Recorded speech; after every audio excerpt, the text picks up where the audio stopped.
Hi there, superstar. Have you ever felt like your clients feel like YouTube is more of an expert than you are? Well, today I want to help you boost your street cred as well as your creativity. My name is Miki Wright. I'm a salon business coach and pricing strategist with beautysuperstars.com, and I help hairstylists go from struggling to superstar by helping them be able to gain the confidence to charge what they're worth. So today I want to talk a little bit about our creativity and about positioning ourselves as more of an expert. And so we've got to have something behind us to make that feel like we're authentic when we talk about being an expert. And when we talk to our clients, they can hear it, they can sense it, they can feel it. It's like, oh, this person's a little different than some of the stylists that I've been to or some of the other beauty professionals. And so I want to suggest a few things that you can do to actually be able to take your clients and yourself, because it really starts with you, to take yourself into a space where you are excited, energetic, getting new thoughts and ideas that you can share with your clients that make their experience that much better and more unique so that they're like, wow, it's like if I've got a question, if I've got a friend, it's like I want them to go to you, because you are the expert. And so one of the things that I see with hairstylists is that we tend to go to work, go back home, go to work, go back home, which is not the most exciting life. We often have long hours. We deal with a lot of people, so we don't always want to be around a lot of people. Sometimes we get invites to a party or something like that, and it's like, oh wow, while I would love to go, it's like the last thing I want to do is spend more time with more people. So I want to make a few suggestions to kind of get you out of that routine and get your thought process expanded. Some of them may involve a few people, but most of them don't. So the number one thing is, when was the last time you visited a museum? And museums can be really fun, may sound boring or what have you, but it's like, find something that you're interested in. There's art museums, there's history museums, there are museums that have to do with, fashion. There are museums that have to do with certain professions, and they deal with like photography. Go to galleries and those types of things where there's really neat or unique, interesting things that are being featured. There are some that deal with gems, with gemstones and all of those kind of things, and maybe even jewelry. But there is something about going where creativity is being displayed. That's one thing. Another thing is just kind of getting out of your comfort zone and out of your zone, because it's like that go to work, come back, go to work, come back, doesn't lend itself to your being your creative best. I used to live in the Washington, D.C. area. I had my salon there. I started my career there and spent most of my career in the DMV, the District, Maryland, Virginia area. And I worked primarily in Maryland. And one of the days I was like, I'm going downtown DC so I can go to one of the Smithsonian's, because we have in DC national museums that people come from all over the world, literally, to see. And I lived, maybe 10 miles away, and I had not been in years. And so I took a day and I went to, I think the American History is one of my favorites. And I went there, and this was before the African American Museum was there, which I have not had a chance to visit, but I can't wait until kind of the world opens back up and we can really get up there and see all that's there. But I went, and they had some things, from field to factory, this whole display with a movie and, all of these different things. So I was so excited when I got back, and I'm telling my clients about it, and they're like, yeah, that's been there for years. And it's like, what, and so it gives you something to talk about with your clients. It gives you, an excitement, a boost that you may not have had from just your regular routine. And it also allows you just to kind of expand your mind, see things from a different perspective, see things from, like a historical standpoint. I have many friends that work in film and television, and particularly in film, a lot of the work has to do with periods in time. So it's like you have to be able to create period hair where you can authentically replicate what was going on in the 1960s, what was going on in the 1860s, what may have been going on, in another part of the country or part of the world. It's like you've got to be able to design hair, and it all ties into what people were wearing and what was going on historically, you know, with the economy in certain places, and all of those things tie together, the music and all of those things. And so it's just like, it's like, wow, it's like there's so much of a world out here that we really need to explore, and museums can be a great start. So not to overkill it, but another thing that can spark your creativity is working with or looking at fashion magazines, not just fashion magazines here in the US, which there's absolutely nothing wrong with that. I've been a magazine junkie, you could say, for most of my life. I spent my childhood surrounded by like stacks and stacks of magazines that I would not get rid of. So fortunately, I don't have quite that many, but one of the things in looking at fashion and hair and makeup and all of the things that are there and the trends and seeing what's in, who's in. And of course, we don't have to do regular magazines as much because we have social media and we have, you know, most of the media is on, you know, online.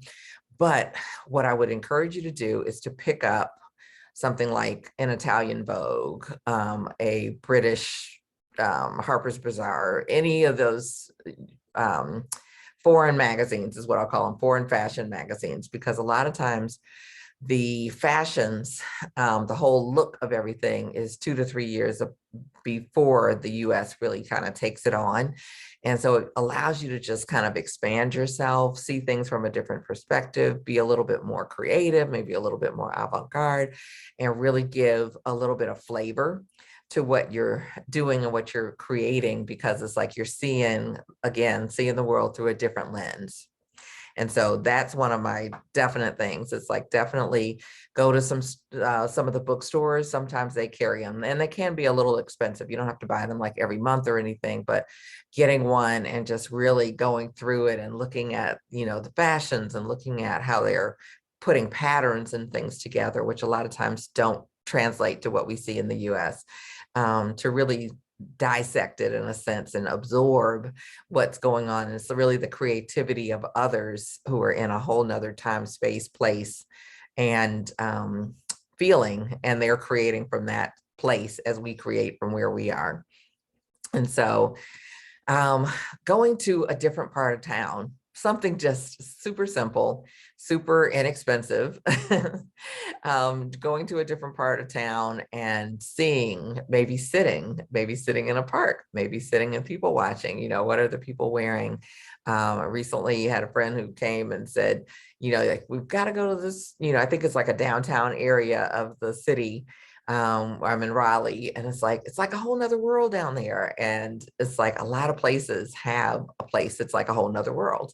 And so it could be that you're in more of a city type atmosphere. It could be that you're more in a suburban type atmosphere. It could be that you go to a park. I am in, you know, the Raleigh, Durham, North Carolina area. It's like we've got the Duke Gardens. It's like, you know, there's probably a botanical garden in your area. There's probably a park in your area. There's probably a great department store, you know, with kind of, you know, maybe old feelings, you know, in terms of fixtures and that type of thing. Or maybe it's really a modern type of look. And there's just all kinds of inspiration. And a lot of times we don't go outside of our little circle, even if we, you know, are beyond, you know, the going to work, going home. It's like we're still in our same little neighborhoods, you know, surrounded by our same, you know, kind of people and all of that. And so get out, venture out, see what's, you know, what the rest of the world has to offer, even in your own town. Don't have to travel across the country. And this kind of piggybacks. This is going to a high-end mall. It's like, it's actually one of the things that we do in the Luxury Hairstylist Blueprint is go to a high-end mall and spend some time there and look around and see what's going on, who's there, what's going on. And one of the students, you know, is a hairstylist who's lived in the same area for, I think, her whole life. And she's like, I've been to this mall a bunch of times, but I've never been to the rich end of the mall. And it's like, it was like a whole different experience for her. Even though she'd been to the mall before, she'd go on the end that was more like, you know, with the stores you'd see in a lot of other places, the Gap and Express and those kind of things. And so she went to the inn with Neiman Marcus and, some of the other more high-end boutiques and that type of thing. And it was like, wow. And all of this stuff is like right here in the same mall. So there's so much more of life to explore, whether it's going to a restaurant that you've never been to in a part of town that you've never been to. And one of the things I want to say is just study. Like study something. Like right now we're online a lot. We're getting opportunity to attend a lot of virtual classes, which are great. I provide them as well. It's like, I love virtual learning. It's great. But a lot of times we can tend to become learning junkies or class junkies, where we just kind of keep going from one class to the next class to the next class.